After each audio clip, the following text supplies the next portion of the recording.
Hello loite ho tuni nu khon zong thusim tha khat anangai khom ki no ite tuni thusim sei deu he anom thle azengin kat lehela zona change nanangai dingin ka hinte me chule aflim min he no ma hele comment section an vela chun namu zeng ding a hi chule thusim hinangai no ma hele whatsapp dunga na thot son dingin zong ka hinte me movie ki panahen pasal khat hi akimo en amin hi miu a hin miu he gampa ma leka sim che hin a leka sim zo phan chen a upa te in langa hin a chi in a hile a in mun cha hai mil tan mi ho cha ki do le le en upa te in chu aga hlung ta na hi a upa te in a hlun chen get aga hong in a hile a upa te nin in nga a koi nu mei khat nu chen get chu ga hong in aga keu pi ni ti chen in sunga hin a puilu ta na hi ama ni zong in sung a lut hona hin miu chen a upa cha dongin a hile in nga nu chen a upa cha zan thla a duty a bol na hai ke be se a le tho zo po ye tien a sei pe na hile a upa chen a so pi pa le in nga nu ki hogin cho hin zatan a za chen ama zong hong po da en chi ba ki bo honen a upa chen miu ko ma chen ni ngai da min atima se pe ni na he ji cho a so pi pa puya airport na chi ding cho hian a hin la za ni thla a duty pol na hai gi wal ja a i mun kop lo ja na chi man lo che hin i chi ji na chu ngai da ma ki thu ma sat chu a hi en hi a upa min he simu a hin simu rong chun na gil kil wal zeng ding na chol wal zeng ding a he a ti en in nga nu kom chen an hun in a ti en an hun sa ta na hi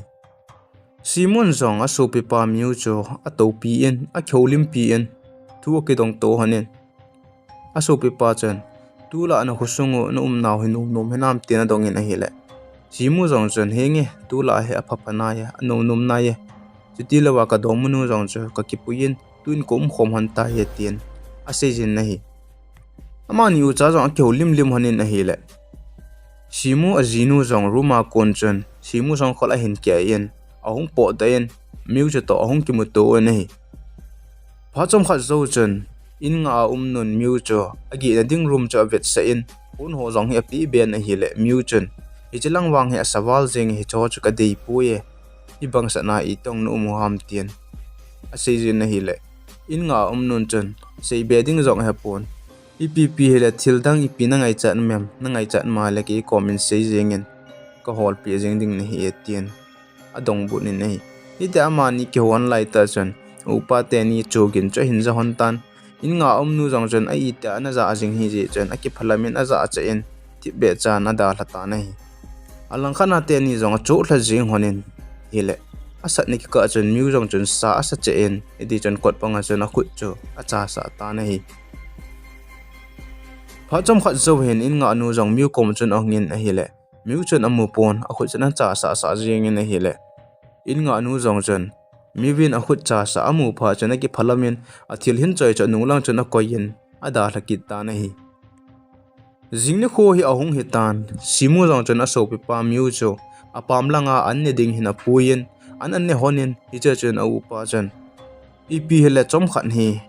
na to na ding ko holding a hi en kamu ka nupta in ho na man thi he ti na sei pi na hi hi cheu chana mani jong in lang hong kile kin han tan miu jong in sung alum sang chan ain mai teu ina nu mei ni aga alu chamutan aman jong khat nu cho hoi sa se jengen patena veta na hi ijinu min hi lia hin lia rong in sung alu na chun athil cho hon ho cho khu lo honi na hi le ichipe don ta chun aji pa hen phone hin bolen aji pa chun adu jinu ko ma chun tun tha teng in ko hung ding a hi en phar chan bulame ano honen ati pe en athat ta na hi hi chu zo chun thil cho chi hom pi nu te si pi nu chun thil khan hi hin choin ahung pita na hi le livia jong chen akila in ahung in ave na hi le injection hi ana hi ta na hi hi chen injection cho ki chayin agi naw room chun a choi lut ta na hi alang khana miu jong cho ain nga nu ta ki holim honin miu chun zo amu nu livia chungchang thu chu adong dong ta na hi ichipe don ta chun a upa ahung phein a upa chen ipi thu na sei hon hi taimo atin na hile miu chen livia thu chu ga sei yen na hile a upa chen miu ko ma chen livia hu jinei sa hi ta ye icha ko naw na gam thla nga ye gial hi be jeng yen ati pe na hi phana che chen a hila zan ahong hitan zana hen a in nga nu jong mun choma gi ji cha hi en muse ta ke holim hanin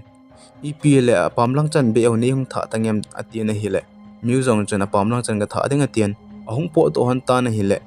livia te in mai chen gari khan hana kinga in hi cha kon chen pasal mi ni hi ahong kum tlo hanin khat pa hi livia ji pa cha hi en khat pa hi agat pa chu a hi en hi muse jong chen hi choloi chu phaten a ve en alangana in nga nu jong cha che phein livia ajipa gar pa to ki he cha hi in ama ta khana ki thon khom ding cha hin iti chen a in nga nu jong cho agat pa ju to ki holim hanin in lang hen a chi hon ta na hi alang khana livia ajipa jong so in sung alu lu chen livia chen hungin anne tai te tin ati min a hi le ajipa chen lunghang ta chen anne pi lawin arum long chen apui lu nin ti chen a son lu en ki chip nen anei ki ta na hi livia jong chen ajipa ko ma chen seiding dang a hepon thi be chana ki do en hi amani jong ki chai hona chen ajipa chen da la pai ki jing ding a tin a hi le livia chen ajipa ko ma chen a hi puya ka ti anu mo se su in lo ki cho na ding sum nei pe na tin a hi le ajipa jong chen lunghang ta chen sum izat ham chu a le khum ta na hi a dan he livia ajipa hin livia he ajinu a hi wanga phat zo sia khom pi lo hitia he a hin khunup sa na mai maya zia an nei chu a hi en a hi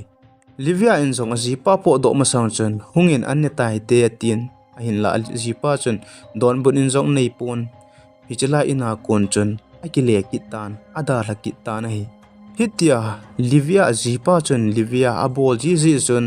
livia he alungi ale anu mong pon akichen na na hon wang hen ama he alung a hlai pon ajipa akona po do ding hi alungi ale hen na hin la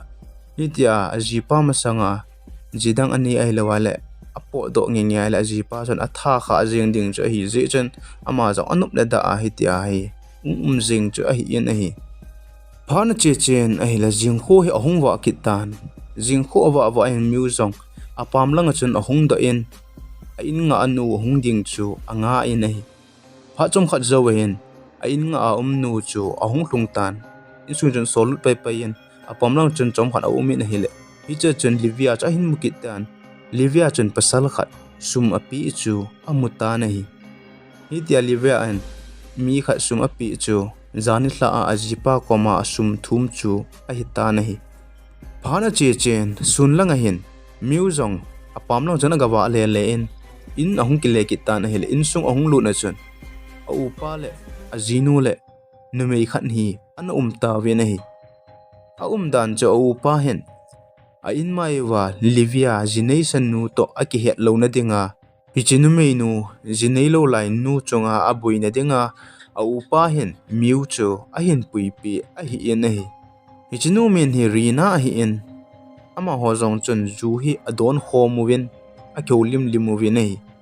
hitia a kyolim lai to wachan miu ma sang don ta chun a upa jinu chun a upa cha hin su satan hi la miu jong cha hong satan aman jong rina chu rumin apuyen a khom pi ta nahi khom zo han chun rina le miu jong kyolim hanin rina chun miu chu ama da hla a mun chu ma a chi lo ding chun a sei jin nahi alang khana livia ji pa jong in hi ahung ki tan livia to an ane khom hanin an ne pe non chun a ji pa chun livia kom chun sum ka pi ho choya na ko hi tam tin a doni na hi le livia chun in sung thil pham ka chen awal ho cho ka so pi pa hongin kapita ya tien a sei jin nahi aman jong an ne chai chai hona chun livia ji pa chun livia chu ki chip na changin anei ki ta nahi jingni kho hi ahung hi ki tan jingka hen livia ajipa chu livia komina chen habda khatlang na tonga ka vai tham ding a he tien ada rata nahi hi chi zo chun na tonga a koi nu jong chun pha chom khat su ti nei pi honin tien suti ki thumin a hil livia chun anu pe in an tonga nu jong chu suti dingin apo do ta nahi hi cha chun livia chang se in a tan phone hin mi to khowin balcony janga po de na hi le anoi langa chun miu jong phone chun mi to anaki hovin ahung ki mu to hon ta na hi hicha akimu to hon cho ama ni dinga first time chu a hi in a hi phana che chen a hi la zan hi ahung hi tan zan hen miuin Livia to akimu tu hon chu agel gel zingin akipa hle zingin ele hitia agel laita chon in nga koinu chu hung phein Livia te en lai asiin asim phadingin mi anga naki thopi theding ham tien ahung sejen ahile miu chu lung thimin akipa hle zingin ichi chan siba ka hol he atien ama jang aga na thei bang chon Livia te in chu azon ta na hi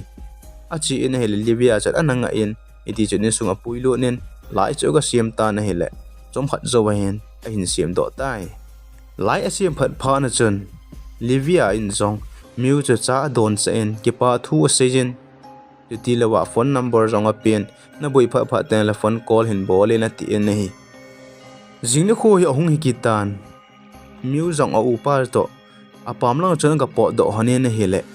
mun khana chun Livia le pasal khat a hin mutan hi hicha pasal pa cha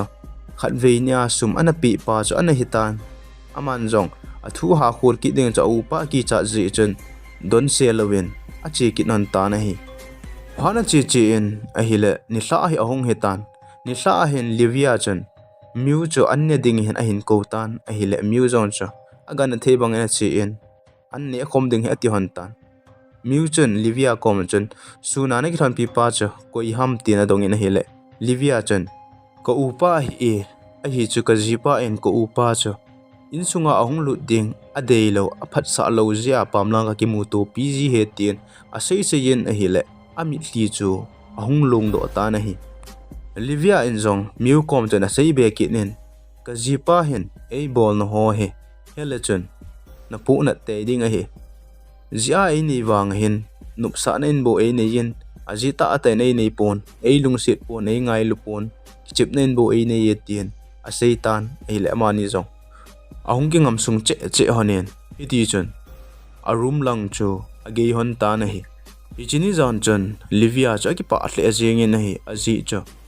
alung sit ta adei ta khat to a khom thei chu aki pa hle azing in hi jingni ho hi ahung hi kitan Livia ji pa jong agar khan hi to in ahung honin agar pa pamlanga pe na chun miu te na in nga nu cha ga thlai phien tar pa kom chun tu ka la chu miu Livia to ki mu tu ma che jenge te na sejen hi le gat pa jong chen im cha sei pon adon but to pon hi ichini ho chun Livia ji pa chun Livia cha pamlang in a puile len ni hla lang hen na tong ding in ada thakit ta na hi zan ahung hi kitan zan hen Livia in zong miu cha ai nin a ko kitan hi le miu cha ahung kitan iti chun a kyo lim hanin a khom hanin khom zo han chun miu chun Livia kom chun a jipa cha dong ta na hi le Livia in zong a jipa thu hin sei chun aka to thu in ka jipa hin hitya ei bol ji nai ama koma ki kang se din gam thla ding hi ka go na hi in a hin la hitya jo ka zamang ki na hi le ei ma do le ei tha ki ding hi chi ji na he ka mai a he bo ve tien a se ji na hi chule nangin nei ki tho pi thia he le nei ki tho pi le chun ama koma ka gam thla thei ding he tien a se ji na hi le miu chun ipi ka bol ding ham ke na ti na hi le Livia chun injection cha ve se en ije lo hi kap khuma nga ye ije lo hi ki kap khum hen lang le thi ding hi ta ye ija hi nei ki tho pi ding ham ati na hi le miu chu ati je pe se jeng na von ke na pe chun ada hlata na hi miu jong apam lang hung ge ye chun apam lang a chun Livia ajipa loi ho chun video camera he allow ven Livia ajipa cha thonu ven a hi le Livia ajipa chun ama dingen seyen ni khan hi ama jong in lam zo na hung pe na chun Livia ajipa loi ho chun ga re na man novin Livia ajipa kom chun apui ta ven a hi Livia ajipa tho loi chun to nai na he novin a hi le miu chun Livia ajipa kom chun ngai da ma ki thumi na hin la Livia ajipa cha lung a hangin a vo in chuti lawa pistol hong avet se in aban hitya Livia ton hung khom ke na nong kheu ki na le ka kap ke eding na hi e tien agi ta na hi hitya Livia ajipa tholoin miu avo khop se zo wa chun gari ma chun a hin pu yuvin lampi mun khana chun a le thata we na hi ichi zo chun Livia ajipa jong Livia kom chun a chi in hitya miu to khom dan ho thu chu sejen alung a hangin Livia cha vo ki tin avon a hi le apam langa ho chun Livia ajipa in Livia avo ogin ho cha za in a hin la Livia ajipa ki cha ji wa chun I ma cha zong a sei ngam ta pu wen a hi alang khana miu le au tenin zong livia jipan livia avo gi no cho azawin miu chu cheding atin a hinla au te ni chun aza ada honi nahi livia zong a jipa in avo khop se zo chun ada lakit tan ada la zo zo chun miu chu to hong ki mu to hanin miu kom chun thil ho cha sejen aile miu zong chun livia cha ven helong sit le jingin a jipa cho livia to ki thu a tha ding cho ahung nom ta nahi jingni kho hi ahung hi ki tan ni hla langa hin livia jipa zong livia kom chun ahung ki tan ahile hi chun livia en ajipa ju don ding la chun lo hi a hlein a don sa ta nahi hi chu zo chana mani zong room na chana chi hanin ahile alo chu gangwal hin tin livia ajipa chun hu a hin heta pon iti chun mun khat na ki jam ta nahi hi chipe don ta chun livia in zong miu chu phone call a bolin hungin ka jipa kho hello in ki jam tai ti na ko ta nahi miu hung ka chun injection lo chu livia chun a halin ready sa hin a koi nahi pha chong khat zo wa hin miu zong livia te en zo hung hlung tan ong hlun chun amanin zong lo chu ka khum ding ati hon tan a hi le livia ajipa chu hung lim man ki tan ahung lim phan chun miu cha pai mangin livia cha lol ame pen tha ding he ti tan a hi le hi ta lol me lai ta chun miu chun livia an allo hal injection chu alla in livia ajipa alol don ta chun a ka pi tan a hi le livia ajipa chu kho halloween akizamin athi ta nahi ajipa thi phan chun livia in zong miu chu aruma chi loi cheldingin asol ta nahi aji chu min hin hele ajipa thi na chunga miu anat pha lo ne dinga chu asol hi phana chi chi in ahile jingni kho hi ahung hetan jingka hin police ho chan ahin holwin hele miu tha hi chu ahin heta win hi pa chen miu chu aman ta win hi alang khana livia chen ka upa ati pa chu to gar sungin ki tung hanin aji pa sum ho cha ki pu hana ichilai muna ko na mun dang gam danga jam do ding hi ati hon ta na hi livia in ka upa ati pa chu o upa hi pun adoma pa zo chu anahi in hi adoma pa to ki thu ko hana aji pa thana ding plan anagon hon chu anahi in hi hi choka la chen mon nei lo kho he phalo miu chu zel in nga in aum lo ta na hi livia chen ko upa ti pa adoma pa chu to aji pa sum si ki pu chun gamdang zonin an chi hon ta na hi hi cha hen a movie zong ai ki chai tai thu sim azona chen a hin ngai zo sin a bon chaw chungin ki pa thu ka hin sein thu sim tha aung ki taka sin ananga jingoi te thu sim a ki chai tai